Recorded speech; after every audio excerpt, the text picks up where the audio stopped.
All right, let's talk about a world where one single misplaced email can cost a company over $1 billion.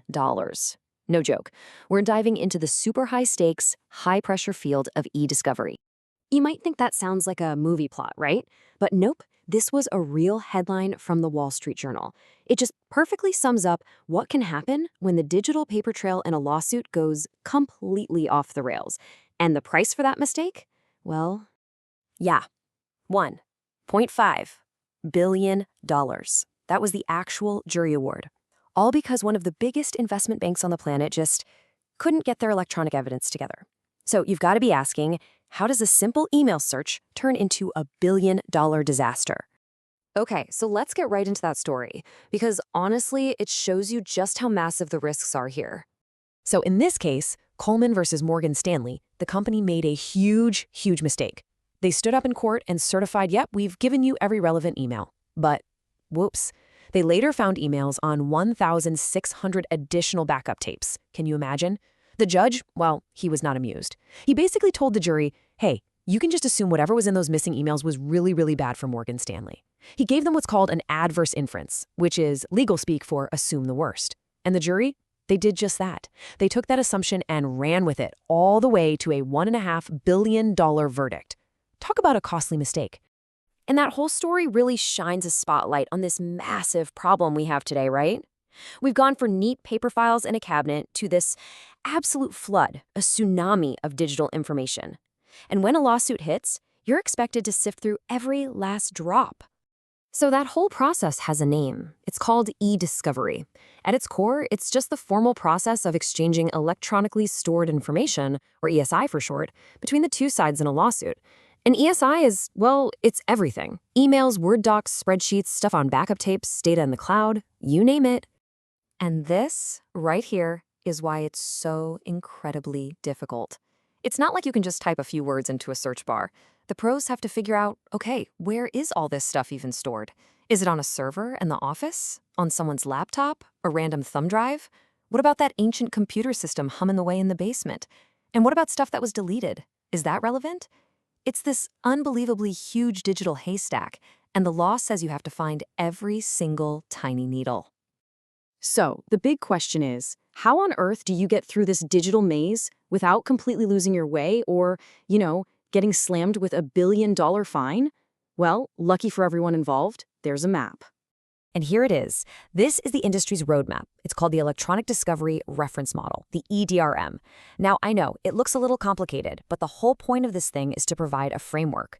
It shows you how to get from that giant mountain of data on the left side and systematically whittle it down to the small, crucial pile of evidence you actually need on the right.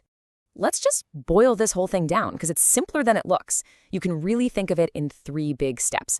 Step 1, identify and preserve. You find all the data that could possibly be relevant, and you lock it down. Don't let anyone delete it. Step 2, process and review. This is where you filter everything, get rid of the junk, and get it ready for lawyers to actually read. And finally, step 3, produce and present. You hand over the important stuff to the other side and get it ready for court. Okay, let's pause and really dig into that first step, preserve. Because if there is one golden rule in all of e-discovery, this is it. And if you break this rule, oh boy, the consequences are severe. Just think about the difference for a second. A paper document, right? You can stick it in a filing cabinet and it'll just sit there for years, unchanged. But digital stuff, it's like smoke. It's so fleeting. You can delete it with a single click. Your company's backup tapes might get automatically overwritten every single night. Data is always in motion, always changing.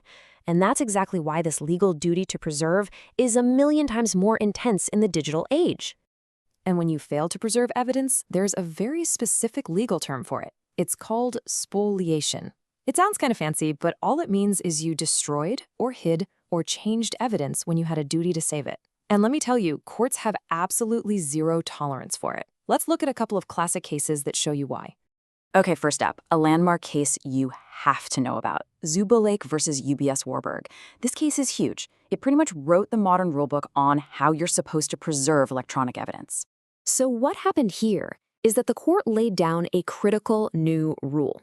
The judge basically said, look, it is not enough for the lawyers to just send out a company-wide memo that says, hey everyone, litigation hold, save your emails. That's not good enough. Instead, the lawyers, the counsel, have to take active steps. They have to follow up, they have to monitor, they have to make sure people are actually doing it. It's an active duty, not a passive one.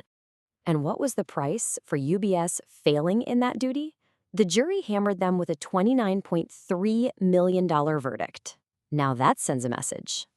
All right, let's look at another one, and this one is even more dramatic, if you can believe it. The case is Qualcomm versus Broadcom. And here, we're not talking about accidentally losing data, we're talking about intentionally hiding it. So check this out. It's a massive patent lawsuit. Qualcomm swears up and down, over and over, that they were not part of this key industry standards group. Then, in the middle of the trial, one of their own witnesses gets on the stand and lets it slip.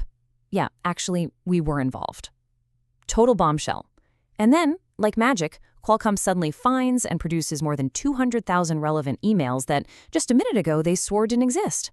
The judge was, to put it mildly, furious about this. This wasn't a mistake, it was deception. So they slapped Qualcomm with over $8 million in sanctions just for the misconduct. And get this, they even referred several of the lawyers for disciplinary action. The lesson here is pretty simple. Don't hide the ball. And looking at all this really drives home why e-discovery is a job for specialists. I mean, you can't just go into your Outlook and use the little search bar at the top. You're looking at the kinds of interfaces that forensic experts use. This is super complex software designed to pull data from things like massive email servers in a way that will actually hold up in court. It is a deeply technical, very precise job. So let's step back for a second. What's the big takeaway here? Why should any of us care about this super technical, behind-the-scenes legal process? Because at the end of the day, e-discovery is really the modern machinery of justice itself. You know, the whole idea of a smoking gun? Today, that smoking gun is almost never a piece of paper in a filing cabinet. It's an email, it's a text message, it's a Slack chat. And this entire process, as complicated as it is what ensures that both sides in a dispute get a fair shot at finding the truth. It's how we make sure justice still works, even when all the evidence is just pixels on a screen. And that kind of leaves us with one last big question to think about. Our digital universe is just exploding.